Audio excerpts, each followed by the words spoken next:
చెందిన పెద్దలు ప్రముఖులు అందరూ కూడా ఇక్కడికి ఇచ్చేసారు. దయచేసి వారందరూ కూడా ప్రాంగణంలో కోరుతున్నాం. విగ్రహావిష్కరణ జరుగుతుంది.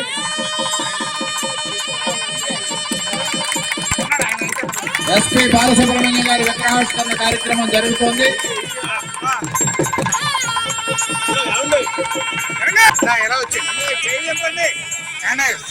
బాలసుబ్రహ్మణ్యం గారి కుమారులు ఎస్పీ చరణ్ గారు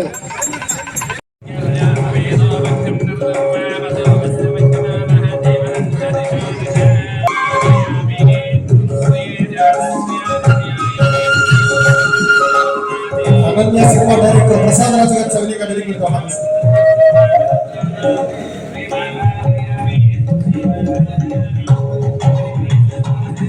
కడియం సాయి గారిని సవినీగా వేదికకు ఆహ్వానిస్తారు.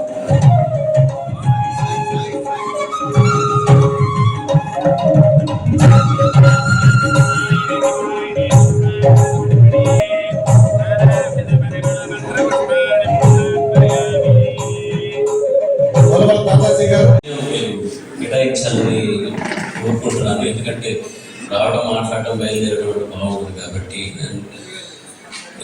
ఇక్కడ జరిగిన ఈ సంభవం అట్లాంటి విషయం అన్నమాట. నేను నాన్నగారి దగ్గర నుంచి పాటే కాదు మాట కూడా నేర్చుకోవాలి. ఆయన విని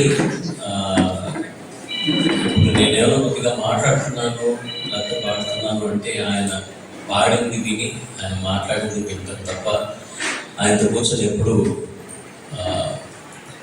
ఒక సంభాషణ జరగలేదు. తెలుగు గురించి కానివ్వండి, సంగీతం గురించి కానివ్వండి.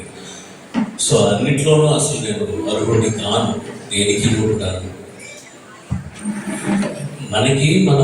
మనల్ని కన్నవాళ్ళు 100 ఏళ్ళు బతుకుతారు అన్న ధైర్యం మనకు ఉంటుంది పిల్లలుగా. అట్లాంటిది ఒక ఎస్పీ బాలసుబ్రహ్మణ్యం నాకు ఒక సూపర్ మ్యాన్. ఆయనకి చాలావాళ్ళు ఎక్కడ ఉంటుందండి అసలు.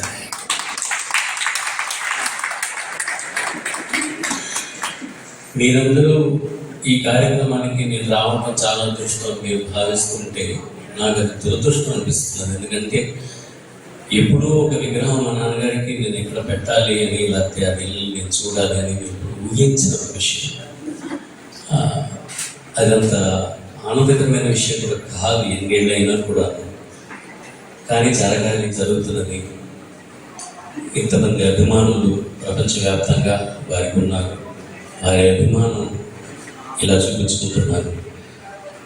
దానికి మేము స్పందించకపోతే అది అంత చాలా సెల్ఫిష్గా తెలుగులో ఏమంటారో మాట నాకు తెలియదు, స్వార్థపరం అవుతాం. అందుకని ఈ అవకాశంతో ఇట్లాంటి కార్యక్రమాలు జరుగుతున్నప్పుడు వాళ్ళందరినీ కలిసే అవకాశం నాకు దొరుకుతున్నది. ఎందుకంటే ప్రొడ్యూసర్ గారు ఒక కథ చెప్పారు. టీ నగర్లో వారు కలిసినప్పుడు టీ నగర్ నడిచేటప్పుడు అంటే నాన్నగారు ఒక పాట పాడినప్పుడు వీళ్ళని నాకు దేవుడు సినిమాలో పాటలు నేను విన్నాను, కానీ అది ప్రొడ్యూస్ చేసిన ఆ ధైర్యశాలు ఎవరనేది నాకు తెలియదు. ఎందుకంటే కమర్షియల్ సినిమాలు జరిగే ఈ కాలంలో ఇట్లాంటి ఒక సినిమాలు తీసి దేవుళ్ళ మీద ఇట్లాంటి ఒక ట్రెండ్లో లేని మ్యూజిక్ డైరెక్టర్ వందేమాతరం శ్రీనివాస్ గారిని పిలిపించి ఆయనతో పాటు ఈ పాటలు చేయించడం అన్నది ఆ సంగీతం మీద ఆయనకున్న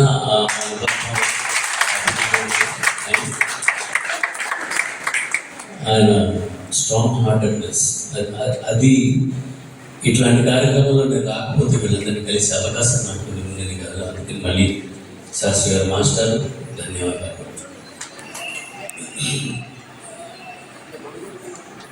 ఏమేమో మాట్లాడాలని అనుకున్నాను, కానీ ఒక స్క్రిప్ట్ లేదు, ఏమో ఇట్లా స్క్రాంబుల్గా వెళ్తున్నది. ఇట్లాంటి ఒక ఊర్లో చిరస్థాయిగా ఆయన పేరు గుర్తుండిపోయేటట్టుగా అద్భుతంగా చెప్పిన శిల్పి దయాళ్ గారు, ఆయన దృఢమైన సంకల్పం ఉన్న మా మాస్టర్ శాస్త్రి గారు, అండ్ వారికి సహకరించిన ఎంతోమంది గవర్నమెంట్ లెవెల్లో, కమ్యూనిటీ లెవెల్లో ఎప్పుడు వారైనా అందరినీ ఒత్తి చేర్చారు శ్రీలత కంఠరాజు బాలసుబ్రహ్మణ్యం గారు. సో మీ అందరికీ మా కుటుంబ సభ్యుల తరఫు నుంచి సర్వదా రుణపడి ఉంటామని తెలుపుకుంటూ స్టేజ్ ఎక్కిన తర్వాత అంతే పాడకుండా వదలు అన్న సంగతి నాకు తెలుసు.